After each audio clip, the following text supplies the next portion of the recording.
Je crois que sur le fond, Valérie Pécresse est à peu près d'accord avec Emmanuel Macron. Non, mais sur l'épisode d'hier, si vous voulez, moi j'entendais le président de la République dans une réunion de députés qu'il avait convoquée à l'Élysée en février 2020, leur dire « Soyez fiers d'être des amateurs ». J'ai pas senti Castex hier particulièrement fier de sa majorité, parce qu'en fait le problème il est là. Le problème c'est que les députés LREM n'étaient pas présents dans l'hémicycle pour voter le texte. Et ça part de là. Et alors il faut quand même le dire.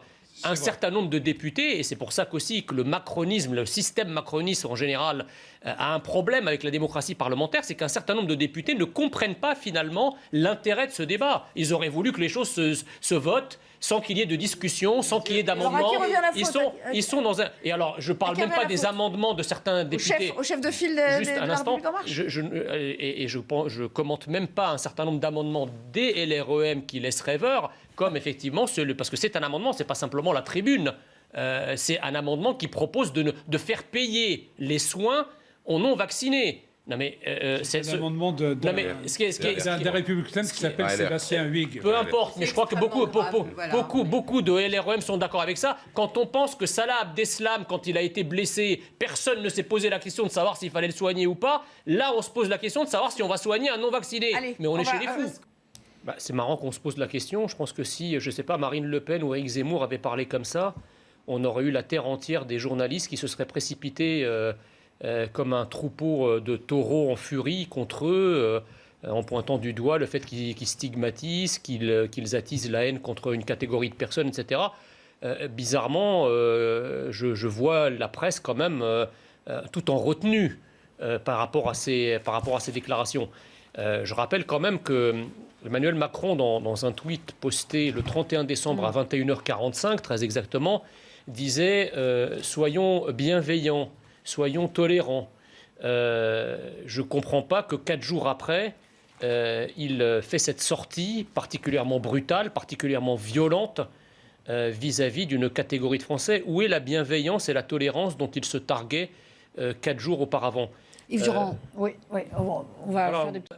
Si vous me permettez, juste rajouter une phrase alors. Une phrase, non, c'était « Est-ce que vous avez fait attention à ce qu'il a dit aussi ?» par rapport à la citoyenneté. Non, mais on va y revenir. On bien, saucissonne, mais je vous assure qu'on va tout décortiquer. Non, mais ce président est un menteur. C'est-à-dire que c'est quelqu'un qui est intérieurement clivé avec des positions radicalement opposées qu'il ne concilie pas, pour le coup.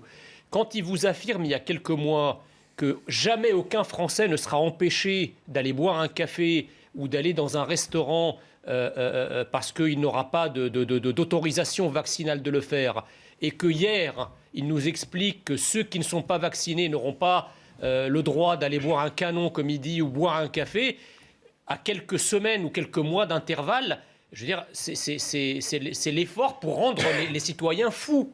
C'est-à-dire qu'on a des positions qui se succèdent et qui se contredisent de manière antipodique.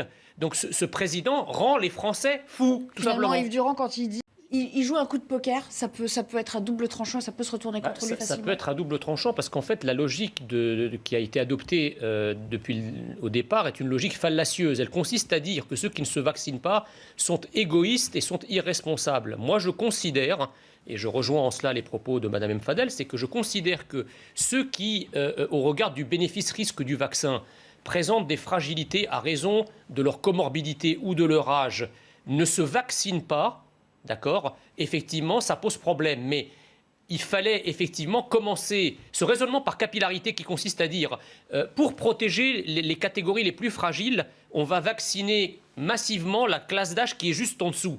Mais pour que la classe d'âge qui est juste en dessous, c'est-à-dire en gros les 20-50 ans, soit elle-même protégée, il faut commencer également à vacciner les enfants depuis leur plus jeune âge.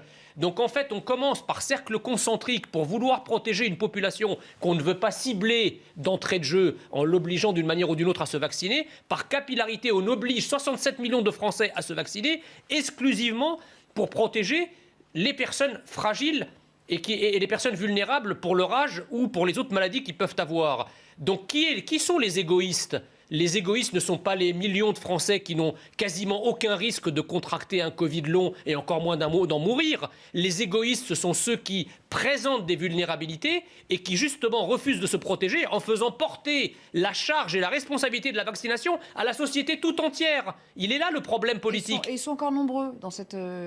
exactement.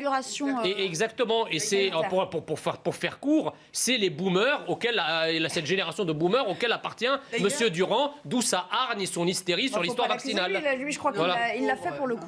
Il joue un coup de poker, ça peut être à double tranchant, ça peut se retourner contre lui facilement. Ça peut être à double tranchant parce qu'en fait, la logique qui a été adoptée depuis au départ est une logique fallacieuse. Elle consiste à dire que ceux qui ne se vaccinent pas sont égoïstes et sont irresponsables. Moi, je considère, et je rejoins en cela les propos de Mme Mfadel, c'est que je considère que ceux qui, au regard du bénéfice-risque du vaccin, présentent des fragilités à raison de leur comorbidité ou de leur âge, ne se vaccinent pas.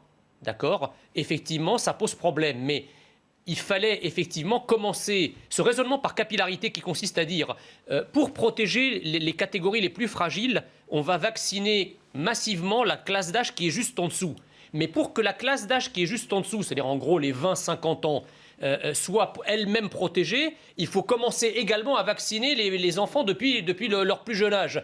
Donc en fait, on commence par cercle concentrique pour vouloir protéger une population qu'on ne veut pas cibler d'entrée de jeu en l'obligeant d'une manière ou d'une autre à se vacciner. Par capillarité, on oblige 67 millions de Français à se vacciner exclusivement pour protéger les personnes fragiles et les personnes vulnérables pour leur âge ou pour les autres maladies qu'ils peuvent avoir. Donc qui sont les égoïstes ?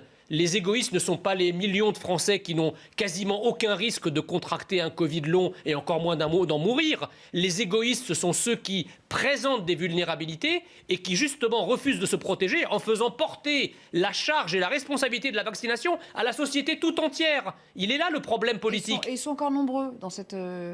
Exactement. Et c'est pour faire court, c'est les boomers cette génération de boomers auquel appartient Monsieur Durand, d'où sa hargne et son hystérie sur l'histoire vaccinale. Lui, je crois qu'il l'a fait pour le coup. Jean Messia, c'était le prix à payer, fallait le faire. Moi, je crois que le test... 1,6 milliard. Hein. Oui, mais le problème, c'est que le test est un outil très efficace de lutte contre la pandémie. Peut-être même plus efficace que le vaccin seul. C'est-à-dire qu'associé à la vaccination, c'est ceinture et bretelles, et ça permet effectivement, pour le coup, de casser la propagation et la contamination que le vaccin seul ne parvient pas à casser, comme on l'a vu. Donc je crois que c'est un mal nécessaire. Et d'ailleurs, j'ai critiqué la décision du gouvernement de le rendre payant, parce que je pense que le fait d'être testé, c'est la seule garantie de savoir si on a le Covid ou si on ne l'a pas. Voilà, le vaccin ne le permet pas. Vous pouvez être vacciné et être porteur. Par contre, si vous êtes testé, vous savez tout de suite si vous avez le virus ou pas. Je sais ce que vous allez nous dire sur les écologistes et l'écologie. Je voulais juste répondre au débat précédent. Ouais. C'est-à-dire qu'aujourd'hui, il y a une véritable macronisation des esprits par un tic de langage qui, moi, m'énerve beaucoup. C'est-à-dire on a tendance à dire « ce pays », dans ce pays. Mais on a arrêté de dire « dans notre pays ». C'est extraordinaire.